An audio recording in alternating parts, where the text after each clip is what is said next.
बड़ी खबर आपको बताते हैं, आईपीएल को लेकर बांग्लादेश सरकार बौखला गई है। बांग्लादेश में आईपीएल के सभी ब्रॉडकास्ट और टेलीकास्ट सस्पेंड कर दिए गए हैं। बांग्लादेश गवर्नमेंट ने यह फैसला लिया है। बांग्लादेशी प्लेयर मुस्तफिजुर को रिलीज करने से चिढ़ गई है यूनुस सरकार, लिहाजा यह फैसला किया गया है ये सरकार की तरफ से। बौखलाहट उनकी साफ सामने आ रही है और यह फैसला उन्होंने कर लिया है, यानी ब्रॉडकास्ट और टेलीकास्ट सस्पेंड कर दिया गया है। और ये एक तरह से बौखलाहट दिखा रहा है। यूनुस सरकार बेहद चिढ़ गई है जिस तरह से जो बांग्लादेशी प्लेयर है मुस्तफिजुर, उसे रिलीज कर दिया गया है टीम से केकेआर की, और इससे चिढ़ बैठी है यूनुस सरकार और ये फैसला कर लिया गया है। और भारत और बांग्लादेश के बीच क्रिकेट को लेकर विवाद लगातार बढ़ता जा रहा है। बांग्लादेशी खिलाड़ी को आईपीएल से रिलीज करने के इस फैसले के बाद बांग्लादेश ने T20 वर्ल्ड कप भारत में खेलने से इनकार कर दिया है। एक रिपोर्ट आपको दिखाते हैं।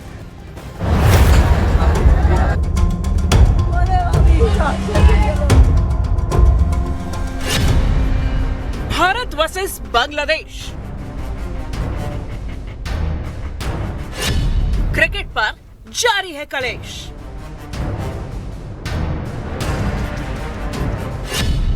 बांग्लादेशी क्रिकेटर आईपीएल से आउट।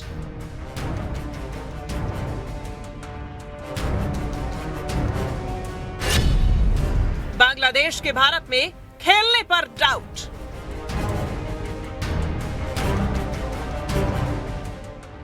बांग्लादेश में हिंदुओं पर अत्याचार हुआ तो बांग्लादेशी क्रिकेटर को आईपीएल से बाहर करने की मांग उठने लगी। बीसीसीआई ने कोलकाता नाइट राइडर्स को बांग्लादेशी खिलाड़ी मुस्तफिजुर रहमान को रिलीज करने को कह दिया, तो अब बांग्लादेश ने T20 वर्ल्ड कप भारत में खेलने से इनकार कर दिया है। हालांकि इस पर अभी आखिरी फैसला आईसीसी को लेना है और बांग्लादेश की सिफारिश के बाद गेंद अब आईसीसी के पाले में है। बात सिर्फ यही नहीं रुकती है। बांग्लादेश के खेल मंत्री आसिफ नजरुल का एक फेसबुक पोस्ट वायरल है जिसमें वो बांग्लादेश के सूचना और प्रसारण मंत्रालय से भारत की कैश रिच लीग आईपीएल के सभी कवरेज को रोकने का अनुरोध कर रहे हैं। इन विवादों के बीच भारत में बांग्लादेशी क्रिकेटर को रिलीज करने के फैसले का समर्थन किया जा रहा है।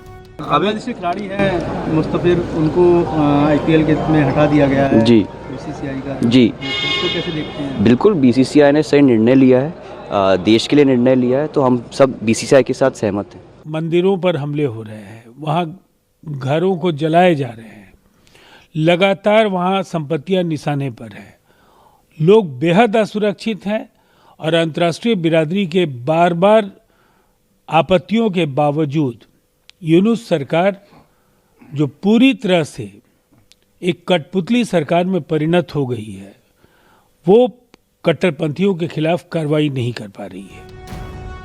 बांग्लादेश की यूनुस सरकार अब हिंदुओं की रक्षा करने में नाकाम रही है और भारत की सियासत में बांग्लादेश पर लगातार निशाना साधा जा रहा है। किसी भी धर्म के लिए, समाज के लिए और देश के लिए उसके विनाश का कारण बनता है। और बांग्लादेश में जिस प्रकार से उत्पीड़न हो रहा है वो उसकी कोई प्रशंसा नहीं कर सकता, उसकी सर्वत्र भर्त्सना है। और बांग्लादेश में लोगों को, जो वहाँ के समझदार लोग हैं, उनको आगे आना चाहिए। भारत के बारे में आप समाचार पत्रों से और सभी तरफ से आप जान रहे हो कि भारत का जो सरकार है, विदेश विभाग है, वो पैनी नज़र रखे है और वो क्षण प्रतिक्षण के घटनाओं से अवगत है। सरकार ने तो अपनी बात स्पष्ट नहीं करी है। जो भी निर्णय आया है, बीसीसीआई का निर्णय आया है, उस पर प्रतिक्रियाएं आ रही हैं। बांग्लादेश के साथ हमारे बहुत गहरे संबंध रहे हैं और बांग्लादेश हमारे आधुनिक इतिहास का एक बहुत बड़ा हिस्सा बांग्लादेश रहा है और वो हम खोना नहीं चाहते, ना हमको खोना चाहिए। लेकिन जो स्थिति आज बनी है बांग्लादेश में, उसके लिए कैसे हम उसमें कुछ कर सकें, एक बहुत बड़ा सवाल है। बहरहाल क्रिकेट को लेकर कलेश जारी है। बीसीसीआई के कड़े फैसले के बाद बांग्लादेश अब बैकफुट पर है और ये देखना होगा कि क्या T20 वर्ल्ड कप भारत से बाहर खेलने की उसकी मांग पर आईसीसी अपनी मंजूरी देता है या नहीं। और बांग्लादेश के विश्व कप कार्यक्रम पर अगर नजर दौड़ाएं तो 7 फरवरी से T20 विश्व कप का आगाज यानी इनॉग्रेशन होने वाला है। 7 फरवरी को बांग्लादेश अपना पहला मैच खेलने वाला है। उसका पहला मैच कोलकाता में वेस्टइंडीज के खिलाफ है। बांग्लादेश के 3 मैचेस कोलकाता में होने हैं। बांग्लादेश 1 मैच मुंबई में खेलेगा।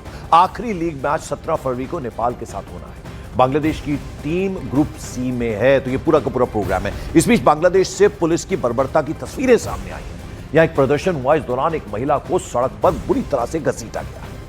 ढाका में मोबाइल फोन व्यापारियों के प्रदर्शन के दौरान बांग्लादेशी पुलिस की यह सख्त कार्रवाई नजर आई। अब देखिए किस तरह से इस महिला को खींचा जा रहा है, घसीटा जा रहा है। देखिए आप, उसकी बच्ची मां के साथ सड़क पर, वो भी, उसे भी घसीटा जा रहा है। आप देखिए गोद में बच्ची है छोटी सी। यह प्रदर्शन NEIR सिस्टम के खिलाफ था। इस घटना ने पुलिस की कार्यशैली और मानवाधिकारों पर गंभीर सवाल खड़े कर दिए हैं। ह्यूमन राइट्स का किस तरह से उल्लंघन बांग्लादेश में हो रहा है। ढाका कैपिटल बांग्लादेश की ये तस्वीरें उसकी गवाह है। महिला की गोद में एक छोटी सी बच्ची है और कैसे इस महिला को पुलिस खींच रही है। बच्ची रो रही है, बिलख रही है, लोग चीख रहे हैं, लेकिन जो मौके पर मौजूद पुलिसकर्मी हैं उनका रवैया बेरहम नजर आया। देखिए तस्वीर।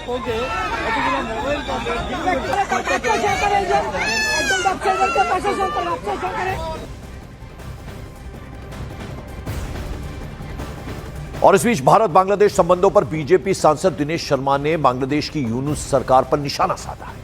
उनका कहना है कि बांग्लादेश में जो माइनॉरिटी है यानी अल्पसंख्यकों का उत्पीड़न हो रहा है।